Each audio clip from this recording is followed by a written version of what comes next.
I want to take you back a little bit into our history. Like some of the fundamental building blocks of these two countries is at odds with each other. For example, like Ethiopians take a lot of pride in the Battle of Adwa. Eritreans take a lot of pride in their hard-won independence, and these two don't necessarily meet eye to eye.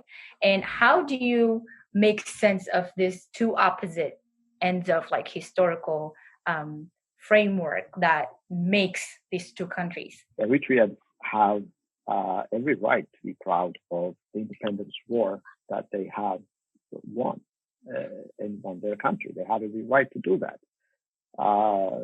We can disagree with the purpose of the war that they have fought over, because many of us did not want Eritrea to become an independent state. But I don't think we should begrudge that they do celebrate the fact that they have won that war. Adwa is a little bit different. We are very proud of Adwa. Every Ethiopian, not just every Ethiopian, every African, a lot of Africans, a lot of Black people are very much proud of Adwa, because it is the first time that a foreign colonial power was decisively beaten by an African force, and that's something to be celebrated. I wish Eritreans celebrated with us, but usually they don't care much for it. But I do understand the reason of it. Why? The reason of it actually was exaggerated for political purpose by those who fought for independence, by exploiting historical anomalies to actually craft a narrative for Eritrean nationhood. I don't believe that older Eritreans, those who wanted Ethiopia to be reunited in Eritrea during the 40s and the 50s, would believe that Adwa is a victory that should not be celebrated by Eritrea. But the later generation, as I said, they have concocted a lot of historical narrative to give an independent nation narrative for Eritrea, and this is part of it. They have exaggerated historical anomalies for it. I am not interested in any schematic understanding of history.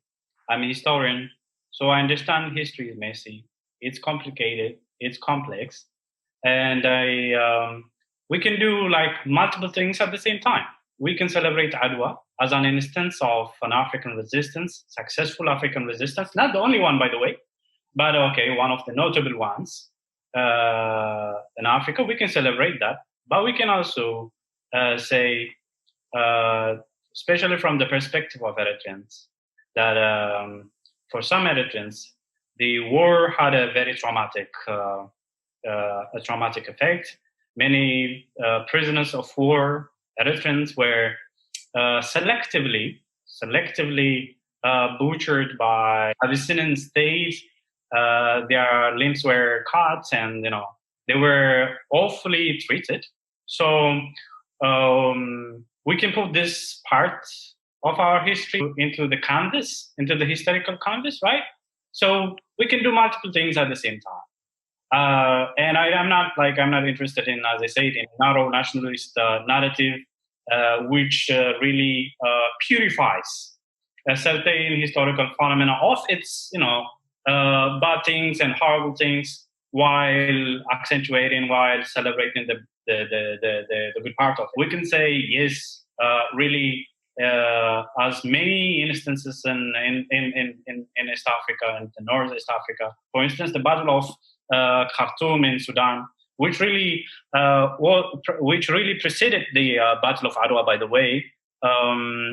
We have many instances. We have many successful anti-colonial wars waged by Africans, and Adwa is one. I'm not shy of celebrating that, but I am also, capable of saying, that battle also represents for Eritreans a certain aspect, a certain experiential aspect, which doesn't really jive with the celebratory, understanding of the battle. What I call for as a historian is to, understand the complexity, the messiness of history, admit its, the good things, the bad things, the ugly, and the beautiful. Two things that I want to say here. I respectfully disagree with you that Adwa is something to be compared with other African resistances. I don't believe that it should, because there is no other African resistance where a European state admitting defeat, writing a letter, being forced to pay compensation, the Pope to Emperor Menelik to release his prisoners and admitting his defeat. These things mean a lot, especially for countries that have been in the yoke of colonialism. And Ethiopian leaders of the time have achieved that. And that have become inspiration for a lot of struggles later on. So that's the reason why Adwa is actually totally different than other, even better than the Shaka Zulu resistance that is the closest to it. Because at the end, Shaka Zulu lost and Menelik hasn't. Some historians, you're a historian, and you understand that. They believe that Emperor Menelik has employed very harsh punishment to those who were fighting on Italian side, because he believed that they have abandoned their own, while they should have actually abandoned the enemy and support some of their own. And that was the reason why his wrath was very much harsher. Many historians also say that he should have considered that these soldiers were actually fighting by force. They were forced to fight. He should have considered that. Maybe believed that. By the way, it's not only Eritreans who were punished severely. Somalis also have been punished the same way. The logic behind, many believe, I'm not a historian, but many believe that the logic behind employing those kinds of harsh punishment is because they were believed to abandon their own and chosen enemy. It's a way to show the others to learn abandoning your own would make you pay the heavier price. There are some people who say, well, the Americans celebrate their independence without demonizing the Brits, and why can't Eritrea or Eritreans do that? Just leaving Ethiopia out of it. Why must they demonize Ethiopia in celebration of their independence? But there is also others who say, is recognizing history, acknowledging history, really demonizing Ethiopia? What do you say to that in addition to your response for Natne? I don't think we can litigate the beats of the Adwa battle, and we don't probably want to go deeper into a comparative analysis of how the Battle of Adwa was different, similar with other resistance, anti-colonial resistance in Africa. But let me make a little point on that, just without going to South Africa. In Sudan, for instance, in 1885, there was a successful popular anti-Anglo-Egyptian occupation movement, the Mahdi movement. It didn't get even the Ethiopian state got a certain amount of support from foreign powers, But the Sudanese even didn't get any support like that. But they successfully defeated the joint Anglo-Egyptian occupation of Sudan in 1885, and they maintained an independent state for 20 years until 1898. This is way before the Battle of Adwa, for instance. But we don't see, for instance, a celebration of Battle of Khartoum, the successful Mahdist resistance against Anglo-Egyptian occupation, like that of the Battle of Adwa. And there is a reason behind this. And I have hypothesis. Ethiopia was like sort of a beneficiary of a positive, if you can say that, Orientalist conception. It was celebrated, widely admired in Europe.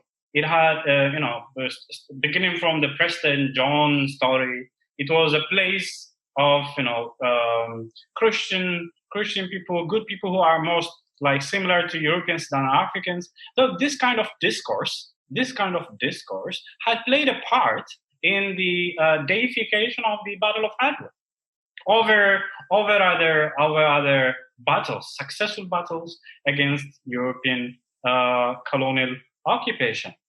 Yes, I understand the Battle of Adwa became a symbol of Black resistance, and that is very legitimate. By the way, I don't want to dismiss that. But there is a history behind the history of deification of the Battle of Adwa over other successful anti-colonial resistance in Africa. That's what I want to say about the Battle of Adwa. And coming about the point about Eritrean experience or the experience of Eritrean soldiers, we don't have evidence. For instance, we don't have historical evidence that showed the kind of punishment that was meted out against Eritrean prisoners of war was informed by Menelik's thought that they were, treasonous citizens that should be made of an example to other Ethiopians. We don't have evidence. If Nati has evidence, we can discuss that. So I don't know what informed the punishment, but what we can definitely with confidence say is that experience made many Eritreans it made many Eritreans have a different view about Menelik, about the Battle of Adwa, about Ethiopia, and we cannot reduce that experiential conception of Ethiopia. It was bad. It was horrible. So what do you expect them to do? Do you expect them to celebrate?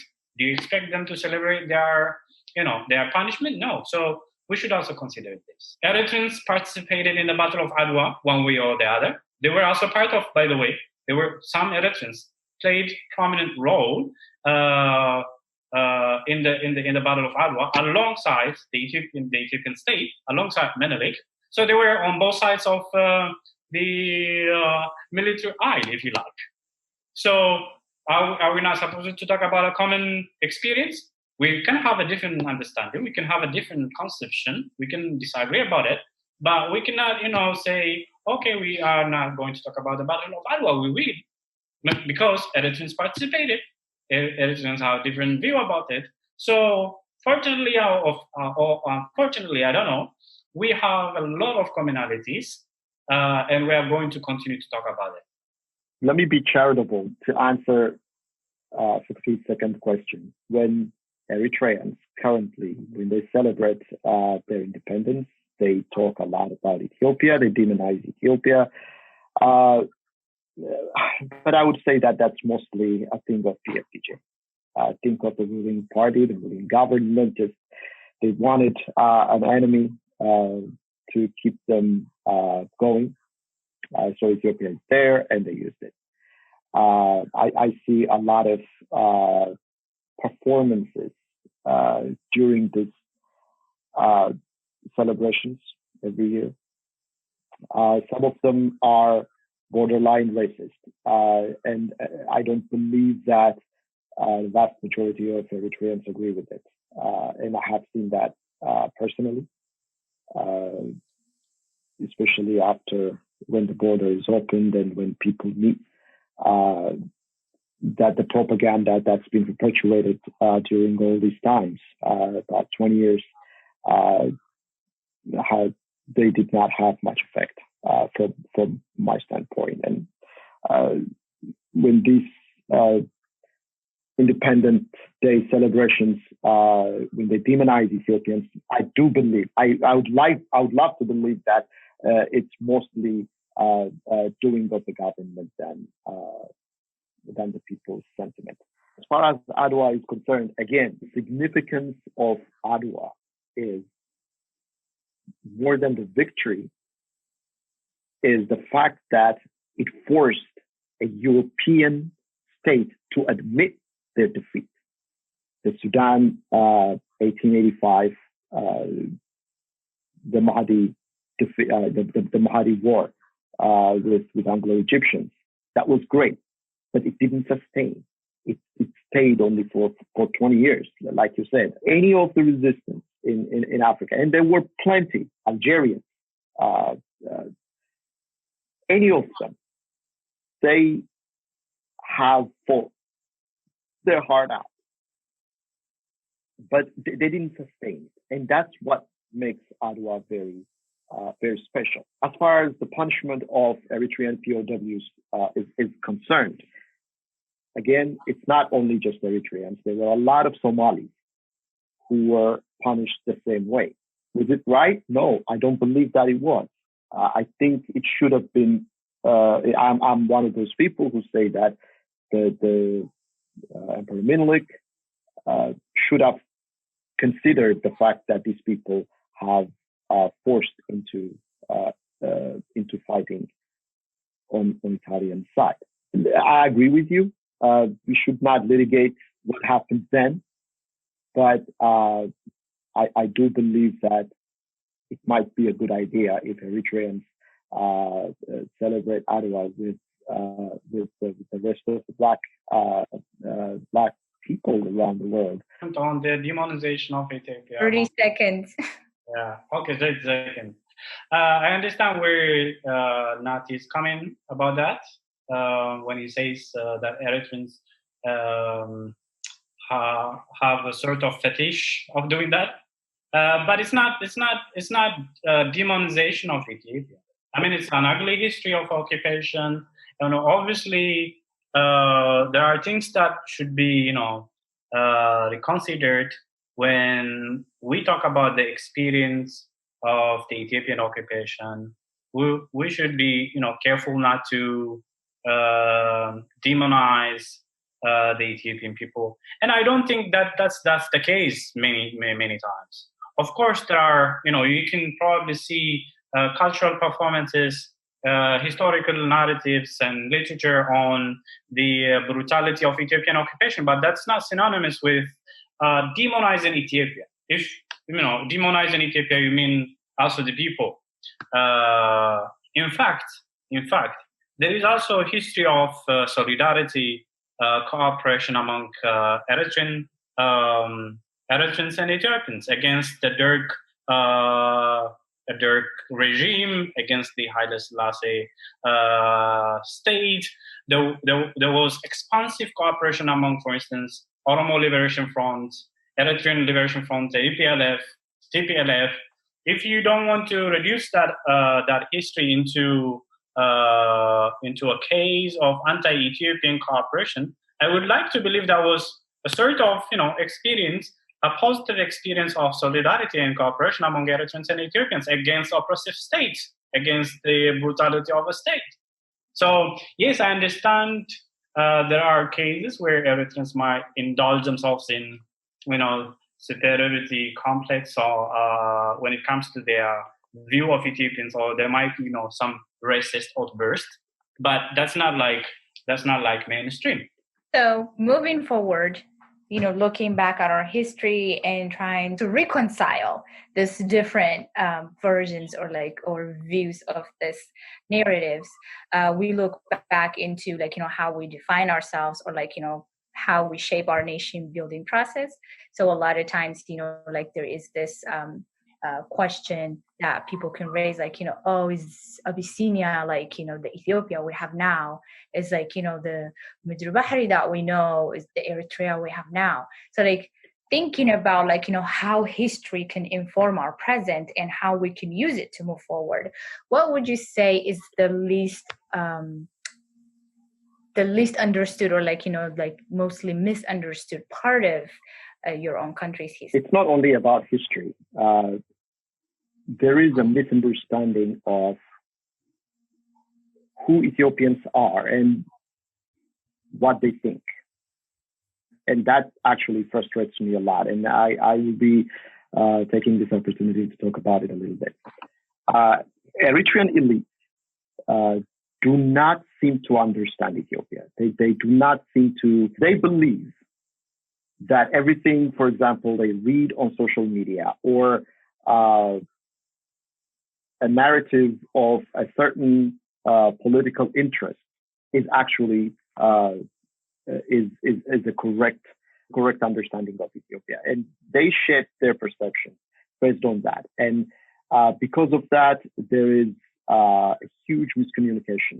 For example, lately, some of those disturbances, the vast majority of them, have been created, perpetuated by ethnic extremists. Unfortunately, particularly with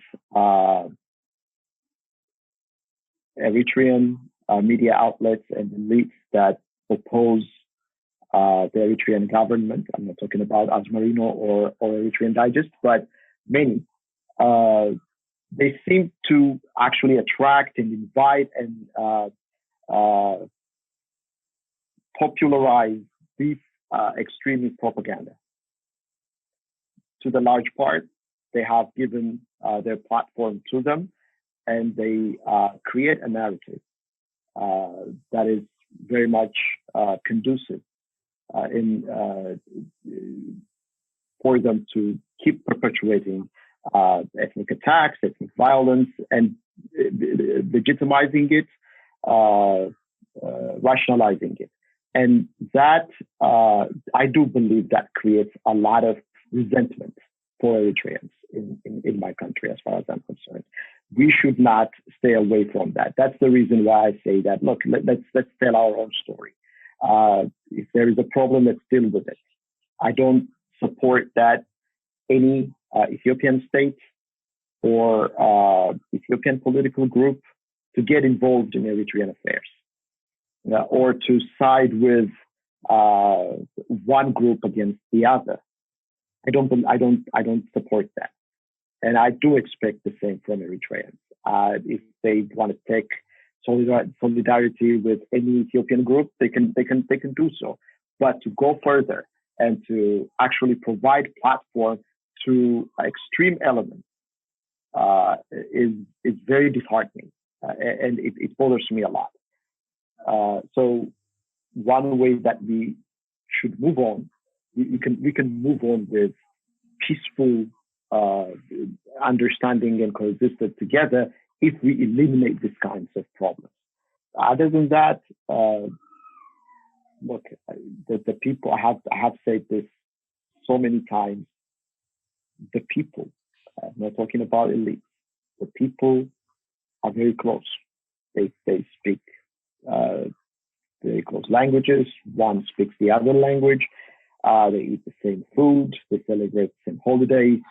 They're always together. In the United States, any state you go where Eritreans and Ethiopians live, their groceries are next to each other. Their churches are next to each other. They just can't seem to leave each other alone. They're always together. So we have a whole lot more in common than we don't. Some of the things that I feel that Ethiopians misunderstood about Eritrean history is that they don't really are most of the time cognizant of the diversity of the Eritrean society. So whenever they talk about, for instance, the commonality between the Eritrean and Ethiopian people, they tend to believe that they tend to concentrate on the Abyssinian core, on the Habesha core, and they kind of forget or tend to forget that, Eritrea is not composed of, for instance, Tigrinya speakers.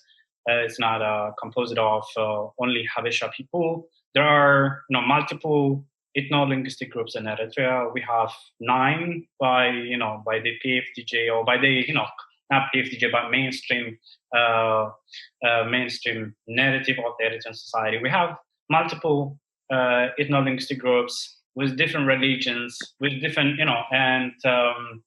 with different affiliations, with different cultural connections. So that's one thing that I see that many Ethiopians misunderstand about Eritrea. And the second misconception that I see is that they tend to believe, or some of the things that I see, okay, it's limited. They tend to believe that Eritrean nationalism is a concoction of Eritrean elites, and it didn't really have a popular base. It didn't have really support of the ordinary men and women. This, when they talk about, for instance, 1940s, 1950s, they would say Eritrean nationalism is basically an elite project. And I have a couple of things to say about that. Like any other nationalism, like Ethiopian nationalism or any other nationalism, yes, Eritrean nationalism is partly an elite project. Okay, the articulation, the formulation, the ideological articulation, of Eritrean nationalism, or Eritrean nationalism as a cultural product, as a discursive product, is obviously led by educated Eritrean elites who used to live in the urban centers. But saying that, it had a strong popular base, a strong subaltern dimension as well. This was not like a natural kind of phenomenon, but when the elites, Eritreans who used to live in urban centers, started to formulate their new political vision, liberal political vision, admitting that Eritrea is a diverse society, it's not a nation. They were to give them a credit, they understood that Eritrea is not like a singular monolithic nation. They understood it was composed of different ethnic groups, composed of diverse groups. And by the way, this is not Nati was saying that the British were the ones who sowed the seed of diversity, ethnic and religious differences in Eritrean society, but that's not wholly the case. It was not planted by the British. Eritreans were different to begin with. But they understood this, and they say, we are different. We have different cultural, backgrounds, ethnic backgrounds. We have different linguistic backgrounds. We have different religious backgrounds. Let's create a nation on the basis of civic and political principles. Let's create a nation on the principles of liberal democracy, on the principles of radical, social programs, where everybody is equal, where there is no feudal hierarchy, and that's this appealed, for instance, to the Tigray, for instance, agro-pastoralist community. This was 1946, and the Eritrean Muslim League became very popular when the Tigray agro-pastoralists joined it. And the only factor which attracted them was because the Eritrean nationalists had a progressive political program.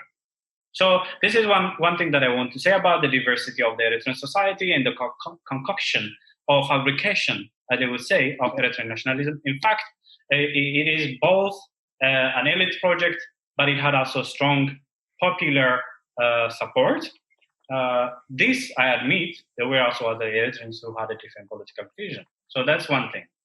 And another misconception that I see is that Eritreans were willingly cooperative with the Ethiopian design, with the Ethiopian plan to unify Eritrea with Ethiopia in 1962. And I must say, there were Eritreans, of course, who agreed with this plan. We can name names. We can, mention political parties who had the same vision of Eritrea united with Ethiopia. But the process that led to 1962, to the abrogation of the federal arrangement and unification of Eritrea with Ethiopia, was to a large extent done single-handedly by the Ethiopian state. They, starting from 1952, 1954, 1956, 1958, 1959, they progressively eroded the federal arrangement. They banned the free press. They harassed the Democratic Party, which was a political party which was supporting independence and stuff. So they laid the ground for the 1962. I think is a misconception of Ethiopians about Eritrean history. I'm sorry. I don't think that's misconception. I mean, I understand that you think certain things that you said are misconceptions, but they some of them actually are not. To be honest with you, when we Ethiopians say that we have similarity with Eritreans, we're not talking about just Tigrinya-speaking highlanders. This a narrative that actually you're concocting right now, Sami, with all due respect, because it is a fact that there are a lot of ethnic groups who live in Eritrea that are very similar with other ethnic groups who live in Ethiopia. Afars, for instance, Kunamas, for instance, and the Blen and the Ethiopian Ago. You know all this. I know that you know a whole lot more. A friend of ours always say that you guys are talking, all African countries are similar when it comes to having the same ethnic groups living in their borders. Yes, that is true, but these ethnic groups live only along the borders in other African countries. But when it comes to Ethiopia and Eritrea, there are ethnic groups who have similar languages, similar cultures, who don't share borders between Ethiopia and Eritrea. So to actually dismiss it and say that, you're talking about only Tigrinya-speaking people is not fair. Even if we talk about only Tigrinya-speaking people, the Tigrinya-speaking people are extremely large in Eritrea. So you cannot dismiss the similarity between those people and the ones we have in Ethiopia, saying that you're almost saying that the similarities are insignificant, and it's not. The other thing that you said about Eritreans who have the same political vision for the two countries in the 40s and 50s, I don't think they are as small in number as you say they are. You say that you can name them, but I don't think you can, because even the elites, it's a very large number of elites, and because their number is very large in the parliament, they actually have voted and got a majority. Nobody has coerced anyone, as far as I know, in that parliament for them to vote for a vision they thought that it was better, which was uniting Eritrea with Ethiopia. Many Eritreans say that they are very proud that they were democratic, they had democratic institutions in the 40s and 50s. That very democratic institution that they brag about today actually has brought the union between Eritreans and Ethiopians by a majority vote by those people who wanted it. Oh, that's not the case. That's not the case. I mean, yeah, of course, at the beginning, the federal arrangement, especially Eritrea, had democratic institutions. It had a free press. It has an independent judiciary system. Its government was autonomous. There was, elections, couple of elections, 1952, 1956. But progressively, I say, towards the end of 1950s, progressively, this democratic arrangement was substantially, significantly reduced, eroded.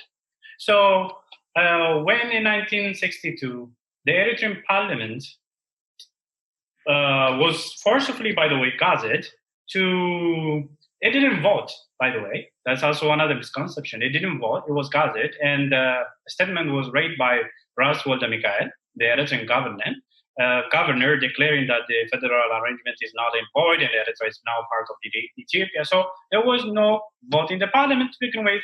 And by the end of 1960s, by the end of 1950s, the democratic arrangement that Eritrea had was significantly, radically abrogated or eroded.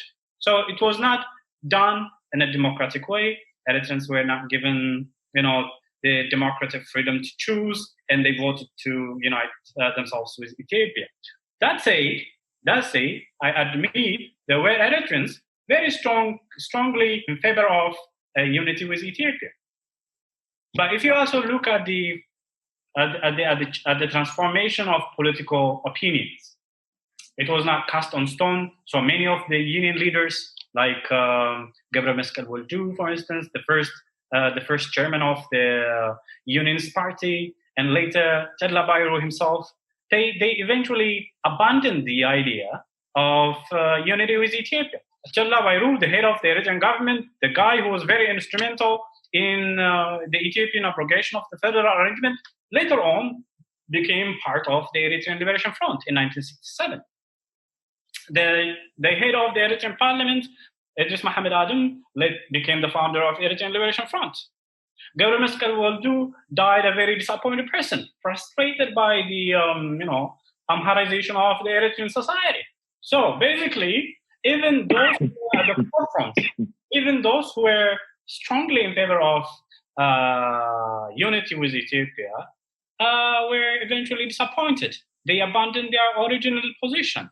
Sami, when you say that, you are not, I'm sure you're not suggesting that based on the changing positions of politicians, a fate of a country should be changed every 10 years. So what I'm hearing from both of your conversation is that Eritrea and Ethiopia have kind of opposing nation building process.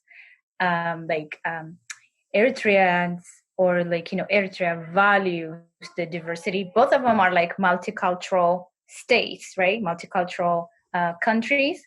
And there is this understanding, from what Sami's saying, that Eritrea recognizes the differences in their multicultural society, and they try to recognize the unique identity, signifiers of their population, and also movement with the Habesha community in general in Eritrea, the more privileged community, denouncing their Habesha identity for a greater, more inclusive Eritrean nationalism. And in Ethiopia, it is kind of embraced. Habesha is a misnomer, not only for an Ethiopian, but also for an Eritrean. So it's kind of the Ethiopian identity is kind of one and the same, with the Habesha identity. What do you think are the pitfalls of this type of framework for nation building, for both countries? I don't think Sami and I have different opinion about this. Ethiopia is a very diverse country with a lot of different kinds of people. So the term Habesha, not many people actually believe that the term Habesha should represent the entire 110 million Ethiopians, because we have Somalis, for example, in our borders, and they never considered themselves Habesha. They never. That's very much offensive to them to be called Habesha. And there are some in the middle. I don't believe that being called Habesha is a representative of Ethiopianness. As far as Eritrea's diversity is concerned, again, I don't want to comment on socioeconomic issues of Eritrea. That's very controversial. But if I have to think out loud, I don't believe that the country is very diverse. That's true. But I don't believe that diversity is represented well by the government or by the culture. We have the same problem too. We have dominant culture in Ethiopia, but I do believe that there is an effort in Ethiopia to acknowledge that diversity, especially in culture, in arts, music, there is at least a little bit of effort to show that. I don't believe that it's enough. But in Eritrea, from what I see, maybe I'm wrong, and if somebody tells me that you're wrong, I will accept it. Mostly, it's a Tigrinya culture that is very much out there, that represents Eritrea, even though the country is very much diverse. Speaking of pitfalls, before talking about that, let me point out that Eritrean nationalism has different iterations, different formations. At the beginning, for instance, in 1941, that's the foundational period. Eritrean nationalism was territorial nationalism. Okay, Eritreans admitted that they didn't pretend that they are a singular nation with the same language, with the same culture, with the same religion. They understood correctly that Eritrea is a diverse society. So they said, "Okay, we're living in a spatially bounded territory called Eritrea. Let's create political principles on the basis of which we can create an ideal political society." So they admitted to the diversity, they admitted to the cultural differences, they admitted to the religious differences, they admitted to ethnic differences, and on this basis, they thought that was good. It could be a positive factor in the creation of a territorial nationalism. But progressively, especially with the radical Marxist movements taken over in the 1970s, they thought the diversity in culture, the diversity in language, the diversity in religion, what they call subnational identities are not really good for nation building process. So they kind of tried to forcibly forge a singular nation, kind of try to reduce the diversity, and that as Nati correctly pointed out, it has a tendency to reduce the diversity in Eritrea, and probably unwittingly make a singular cultural reality as a national reality, like Tigrinya becoming dominant in every aspect, and that could be like the pitfalls of the reiteration of Eritrean nationalism that came into being in 1970s and 1980s until today, under the leadership of the Marxist radical movements like the EPLF. So that I see as a pitfall. Going on a tangent on that, you were discussing, we have very little similarities. No, we're kind of similar. So that's kind of a common discussion point between Eritreans and Ethiopians.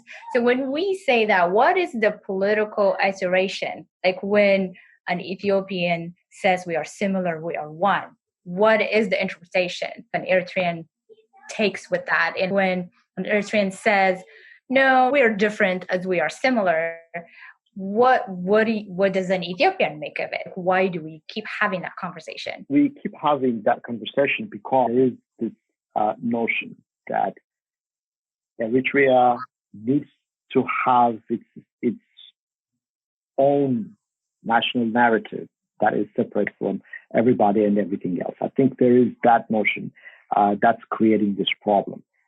Ethiopians say that, just like South Sudanese say, the South Sudanese always say that, we are Sudanese. One people, two countries.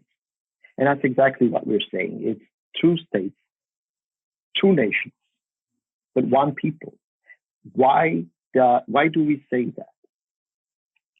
We do say that because that's what we see when we see a cross matter. We see people who speak Tigrinya. We see people who speak Bilen or Ago. We see people who speak Afar. We see people who speak Kunal.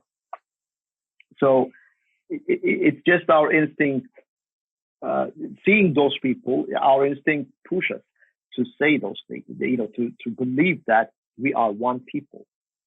But we also accept the reality that there are two governments now since 1991. So there are two states. What do you hear when Eritreans say, "Nah, we're actually different"? Like, how do you? I don't believe it. What does that mean? I'm not going to fight them, but I don't believe it. I don't believe it. Because that's just not a reality to me. That there is a people across from Europe who have entirely untangled culture and language from my people. That's what I believe. I mean, that's what I see. That's my truth.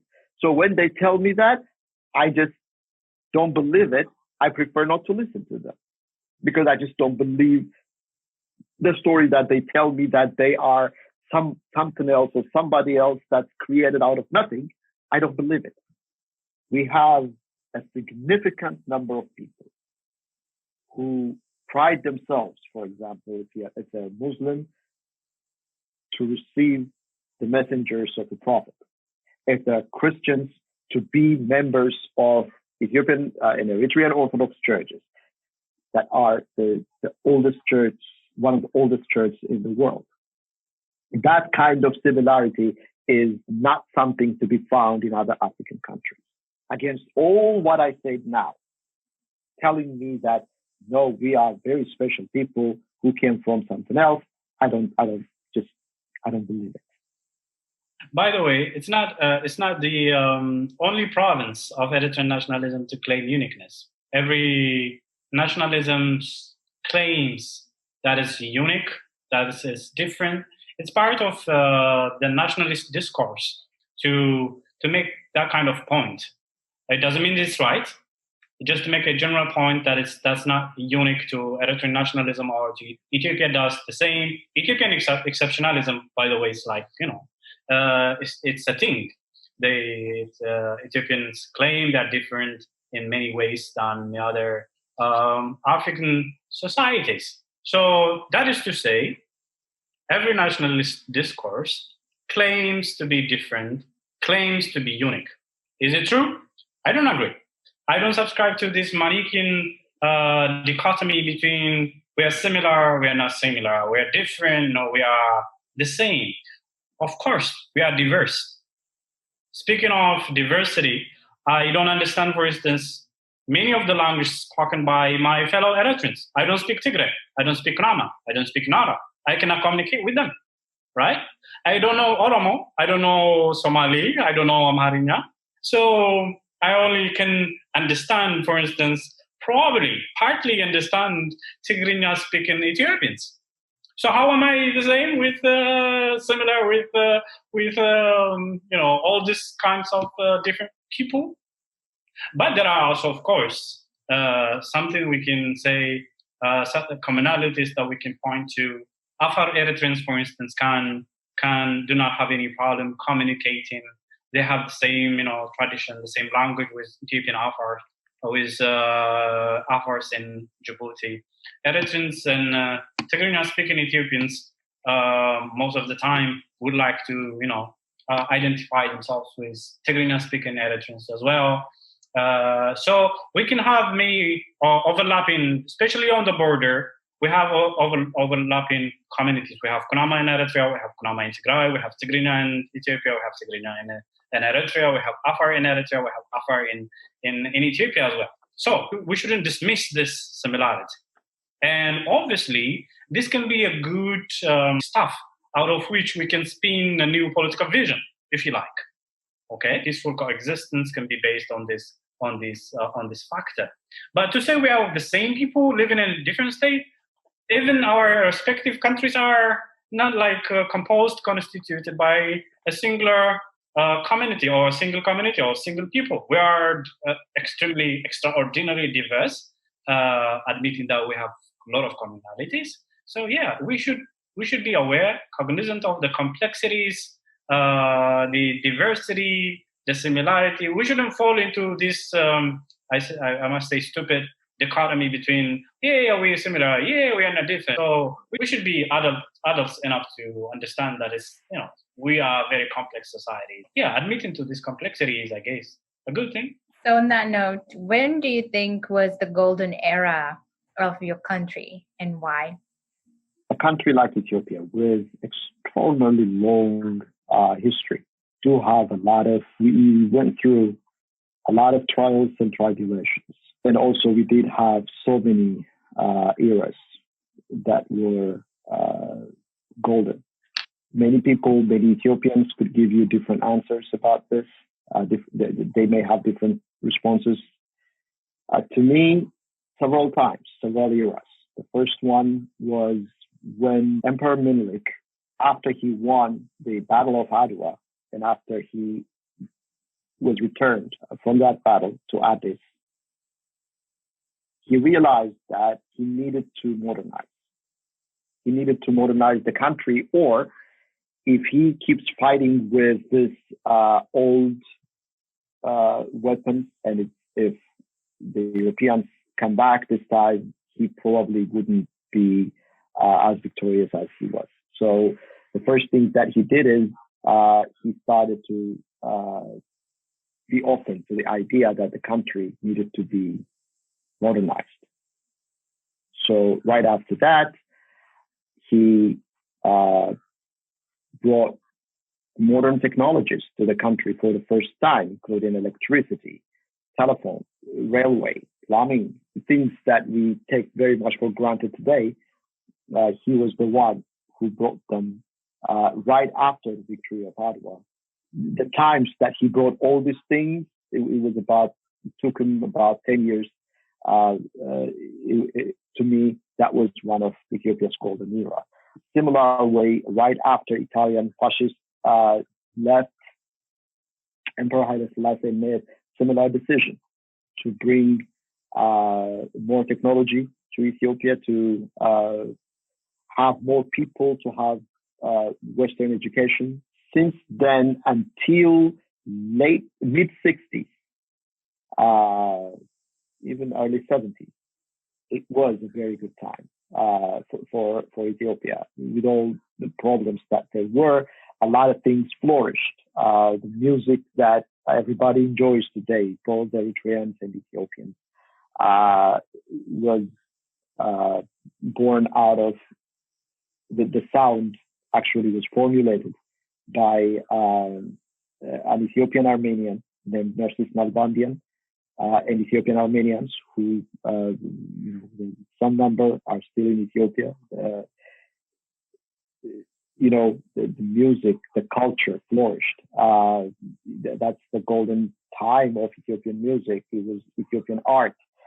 There was peace.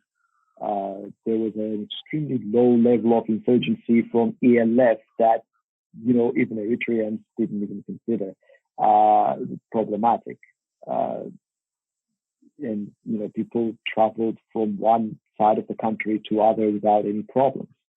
A lot of people started to become entrepreneurs. There was only 2 banks at the time. During that time, especially in the 60s, people started to become bank owners, insurance owners, until the military government came in and repossessed everything. So between the time Italians left after 5 years of occupation and 1963, when Mengistu Newai attempted coup, then even after that, until about 1969, 70, I do believe that it was a time that Ethiopia has started a great transformation, and that those were golden times for me. The golden times are in the future, not in the past. It's very difficult to speak of a golden time in Eritrean history. During the Italian colonialism, it was colonialism. British occupation. The only respite, the only relative respite that Eritreans got was 1950s. That was the only time they were able to, like, relatively speaking, this even like was very, for a short period of time, they were able to freely discuss, draw the colonial political imagination. They started to talk about creating a society, a free society, liberal society, democratic society. So that was that a limited window, that limited period from the perspective of liberal democracy. I can say that was relatively better times. But right after that, armed struggle, revolution, death and destruction, occupation, and